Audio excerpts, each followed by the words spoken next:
বন্ধুরা, আজ আমি আপনাদের দই বানিয়ে দেখাবো সহজ পদ্ধতিতে বাড়িতে কীভাবে দই বানানো যায়।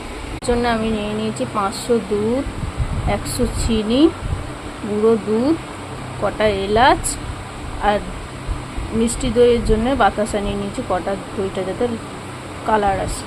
500 গ্রাম দুধ জালে বসিয়ে দিয়েছি, ওটা ফুটিয়ে অর্ধেকটা করে নিতে হবে। ভালো করে জাল দিয়ে বসিয়ে নিয়েছি, শিরাটা করে নেবো দুধের দইয়ের। চিনিটা ছেড়ে দেবো, 100 চিনি 100 গ্রাম। এরকম হাতা দিয়ে বারবার করে দুধটাকে করে দিতে হবে। এই দুধটা এই আমুল স্প্রে দুধ কিনে নিয়েছি 10 টাকা, সেই দুধে দিয়ে দেবো। ভালো করে ফাটিয়ে নেবো। এখন দুধটা জাল দিয়ে অর্ধেকটা শিরাও রেডি আমাদের। শিরার মধ্যে দুধটা দিয়ে দেবো।